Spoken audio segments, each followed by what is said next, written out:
number of different recordings, and you will have to answer questions on what you hear. There will be time for you to read the instructions and questions, and you will have a chance to check your work. All the recordings will be played once only. The test is in 4 parts. At the end of the test, you will be given 10 minutes to transfer your answers to the answer sheet. Now turn to part 1.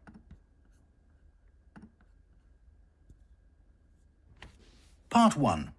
You will hear a man asking about voluntary work in the village that he has just moved to.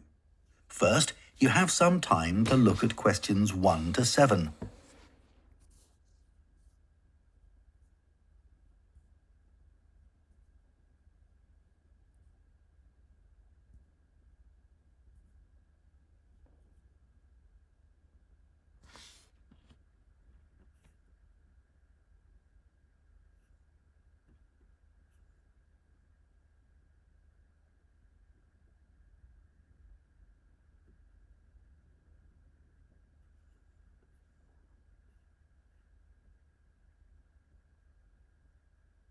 Now listen carefully and answer questions 1 to 7.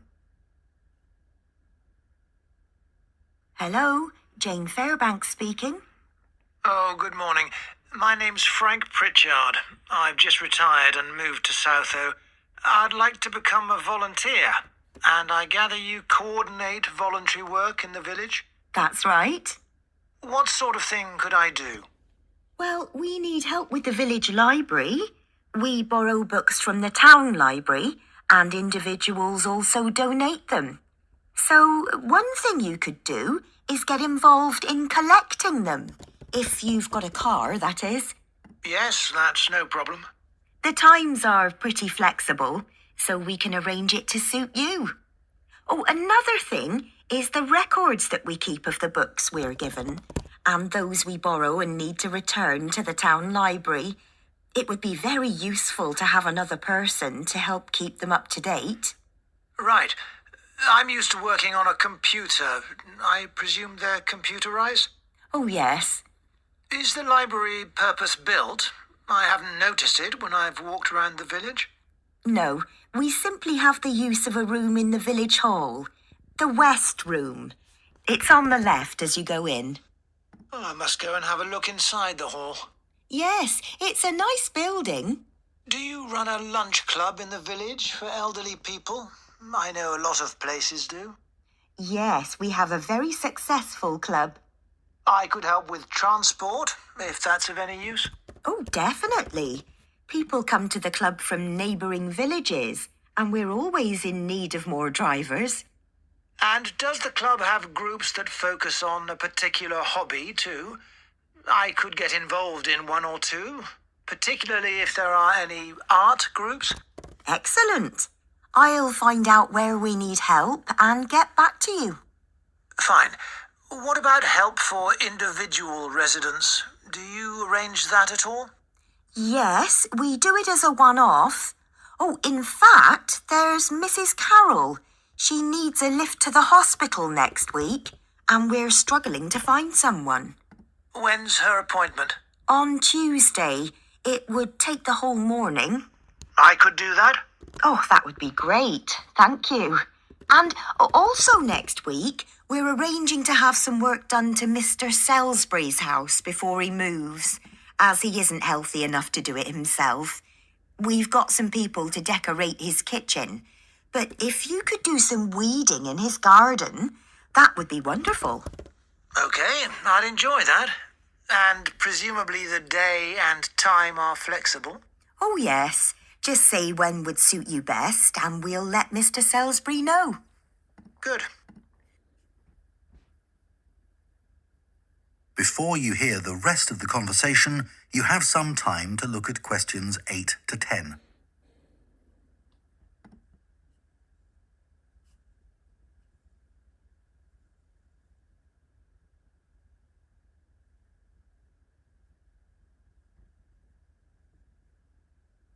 Now listen and answer questions 8 to 10.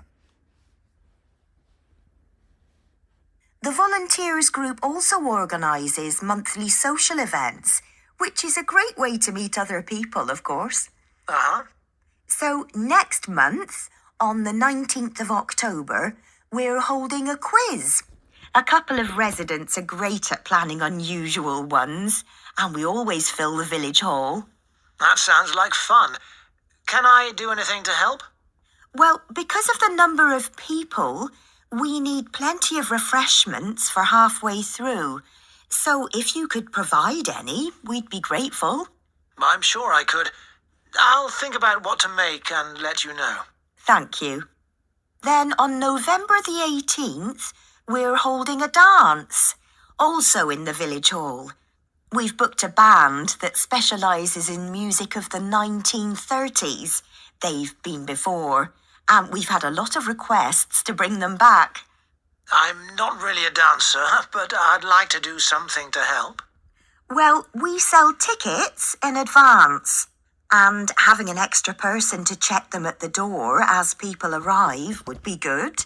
It can be quite a bottleneck if everyone arrives at once. Okay, I'm happy with that. We're also arranging a New Year's Eve party. We're expecting that to be a really big event.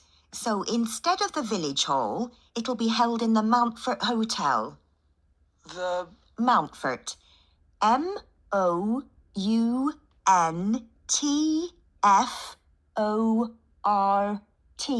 Hotel. It isn't in Southo itself, but it's only a couple of miles away. The hotel will be providing dinner, and we've booked a band. The one thing we haven't got yet is a poster. That isn't something you could do by any chance, is it? Well, actually, yes. Before I retired, I was a graphic designer, so that's right up my street. Oh, perfect. I'll give you the details, and then perhaps you could send me a draft? Of course. That is the end of part 1. You now have half a minute to check your answers to part 1.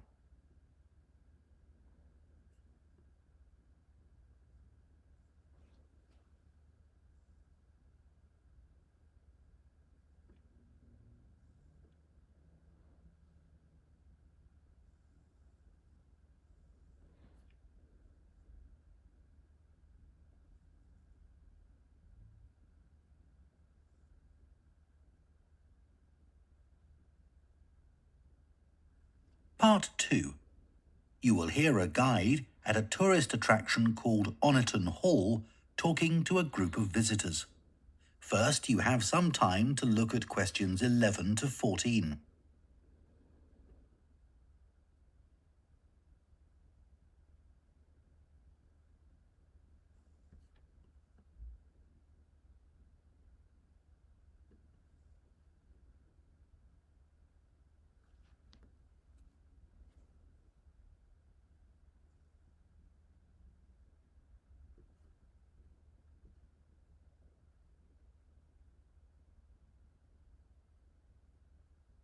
Now listen carefully and answer questions 11 to 14. Good morning and welcome to Oniton Hall, one of the largest estates in the area. My name's Nick and I'm one of the guides. I'll give you a brief introduction to the estate while you're sitting down, and then we'll walk round. The estate consists of the house, gardens, parkland and farm, and it dates back to the 14th century. The original house was replaced in the late 17th century, and of course it has had a large number of owners. Almost all of them have left their mark, generally by adding new rooms, like the ballroom and conservatory, or by demolishing others. The farm looks much as it's always done, although the current owner has done a great deal of work to the flower beds. In the 17th century, the estate was owned by a very wealthy man called Sir Edward Downes. His intention was to escape from the world of politics after years as an active politician, and to build a new house worthy of his big collection of books, paintings and sculptures. He broke off contact with his former political allies and hosted meetings of creative and literary people, like painters and poets. Unusually for his time, he didn't care whether his guests were rich or poor, as long as they had talent. Big houses like Oniton had dozens of servants until the 1920s or 30s, and we've tried to show what their working lives were like. Photographs, of course, don't give much of an idea. So instead, as you go round the house, you'll see volunteers dressed up as 19th century servants going about their work. They'll explain what they're doing and tell you their recipes or what tools they're using. We've just introduced this feature to replace the audio guide we used to have available. I see there are a number of children here with you today.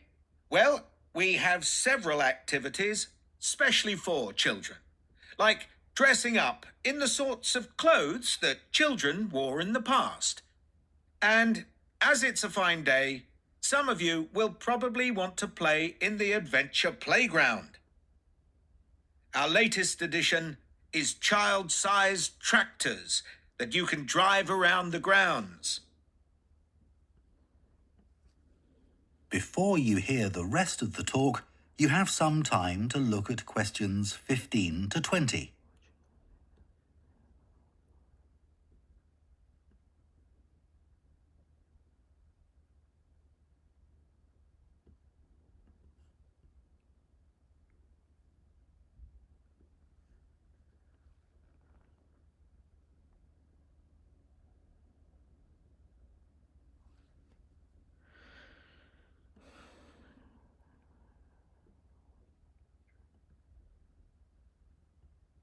Now listen and answer questions 15 to 20. We'll also be going into the farm that's part of the estate, where there's plenty to do. Most of the buildings date from the 18th century, so you can really step back into an agricultural past. Until recently, the dairy was where milk from the cows was turned into cheese. It's now the place to go for lunch, or afternoon tea, or just a cup of coffee and a slice of homemade cake. The big stone building that dominates the farm is the large barn, and in here is our collection of agricultural tools. These were used in the past to plough the earth, sow seeds, make gates, and much more. There's a small barn, also made of stone, where you can groom the donkeys and horses to keep their coats clean. They really seem to enjoy having it done, and children love grooming them. The horses no longer live in the stables, which instead is the place to go to buy gifts, books, our own jams and pickles, and clothes and blankets made of wool from our sheep. Outside the shed, which is the only brick building, you can climb into a horse-drawn carriage for a lovely, relaxing tour of the park and farm. The carriages are well over 100 years old. And finally, the parkland, which was laid out in the 18th century with a lake and trees that are now well established. You'll see types of cattle and sheep that are hardly ever found on farms these days. We're helping to preserve them to stop their numbers falling further. Okay, well, if you'd like to come with me, we will start. That is the end of part 2. You now have half a minute to check your answers to part 2.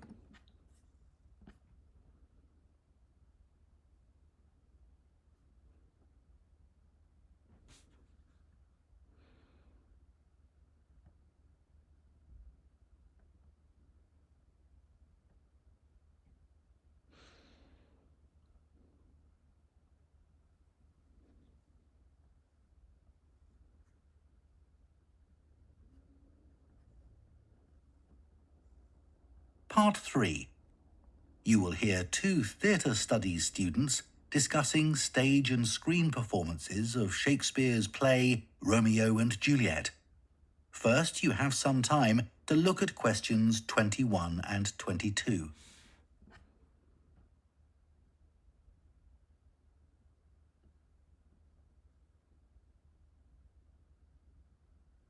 Now listen carefully and answer questions 21 and 22.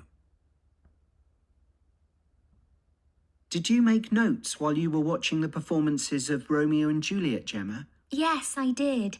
I found it quite hard, though. I kept getting too involved in the play. Me too. I ended up not taking notes. I wrote down my impressions when I got home. Do you mind if I check a few things with you, in case I've missed anything? And I've also got some questions about our assignment. No, it's good to talk things through. I may have missed things too. Okay, great. So, first of all, I'm not sure how much information we should include in our reviews. Right. Well, I don't think we need to describe what happens, especially as Romeo and Juliet is one of Shakespeare's most well-known plays. Yeah, everyone knows the story. In an essay, we'd focus on the poetry and Shakespeare's use of imagery, etc. But that isn't really relevant in a review. We're supposed to focus on how effective this particular production is. We should say what made it a success or a failure. And part of that means talking about the emotional impact the performance had on us. I think that's important. Yes. And we should definitely mention how well the director handled important bits of the play, like when Romeo climbs onto Juliet's balcony. And the fight between Mercutio and Tybalt. Yes. It would also be interesting to mention the theatre space and how the director used it, but I don't think we'll have space in 800 words. No, okay. That all sounds quite straightforward. Before you hear the rest of the discussion, you have some time to look at questions 23 to 30.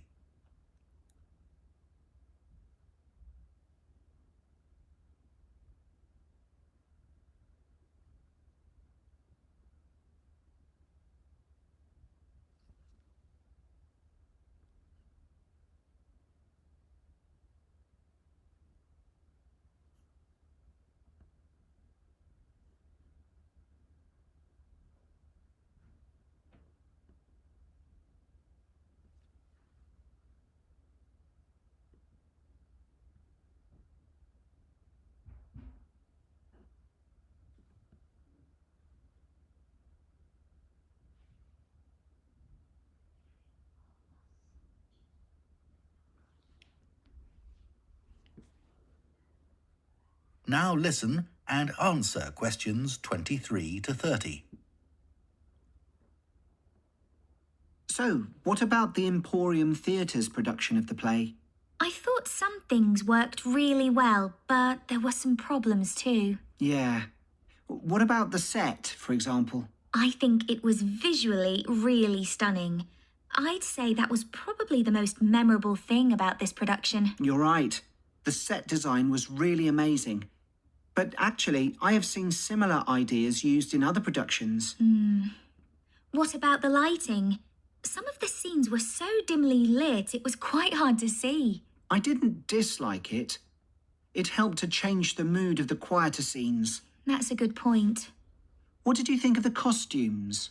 I was a bit surprised by the contemporary dress, I must say. Yeah, I think it worked well, but I'd assumed it would be more conventional. Me too.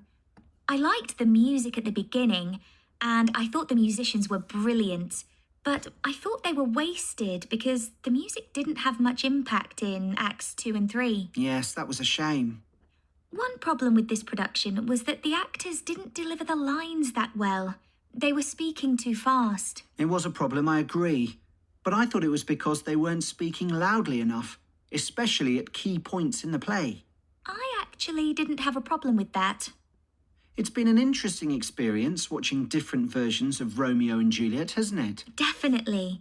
It's made me realise how relevant the play still is. Right. I mean, a lot's changed since Shakespeare's time, but in many ways, nothing's changed. There are always disagreements and tension between teenagers and their parents. Yes, that's something all young people can relate to, more than the violence and the extreme emotions in the play. How did you find watching it in translation? Really interesting. I expected to find it more challenging, but I could follow the story pretty well.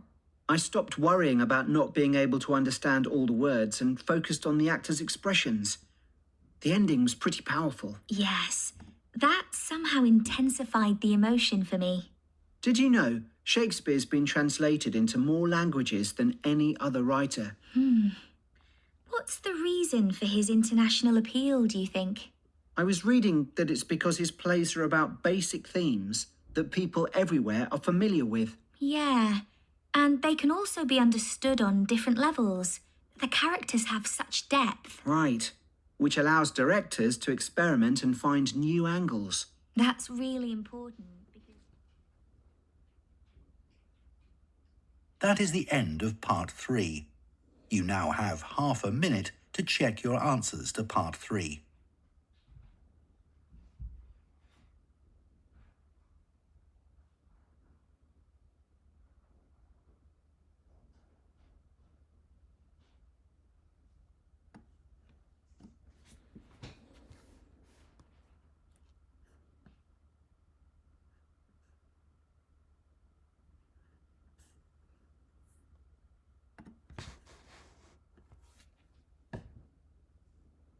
Part 4.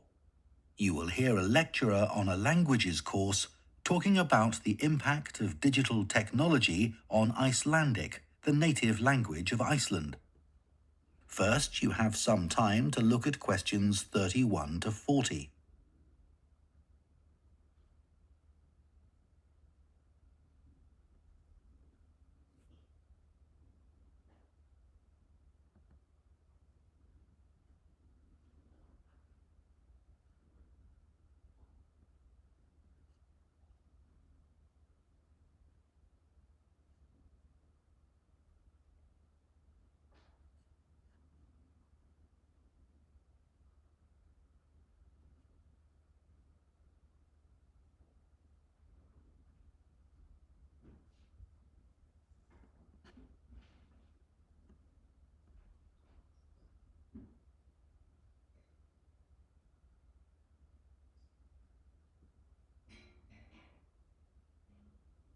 Now listen carefully and answer questions 31 to 40.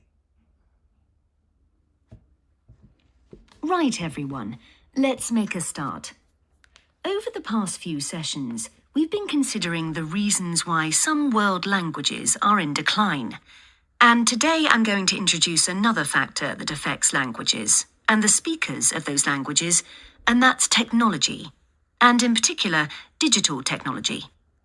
In order to illustrate its effect, I'm going to focus on the Icelandic language, which is spoken by around 321,000 people, most of whom live in Iceland, an island in the North Atlantic Ocean. The problem for this language is not the number of speakers, even though this number is small, nor is it about losing words to other languages, such as English. In fact, the vocabulary of Icelandic is continually increasing, because when speakers need a new word for something, they tend to create one, rather than borrowing from another language. All this makes Icelandic quite a special language. It's changed very little in the past millennium, yet it can handle 21st century concepts related to the use of computers and digital technology. Take, for example, the word for web browser. This is vafri in Icelandic, which comes from the verb to wander. I can't think of a more appropriate term because that's exactly what you do mentally when you browse the internet. Then there's an Icelandic word for podcast, which is too hard to pronounce, and so on. Icelandic, then, is alive and growing, and it's a big but, young Icelanders spend a great deal of time in the digital world, and this world is predominantly English. Think about smartphones.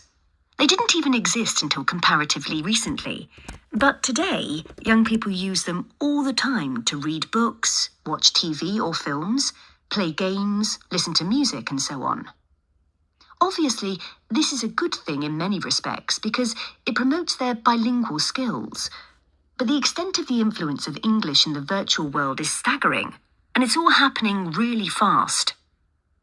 For their parents and grandparents, the change is less concerning because they already have their native speaker skills in Icelandic.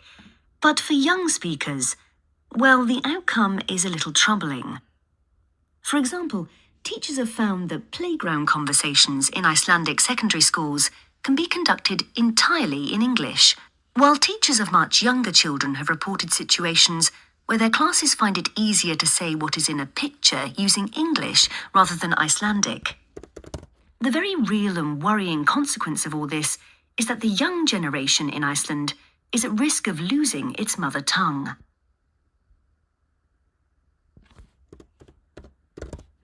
Of course, this is happening to other European languages too.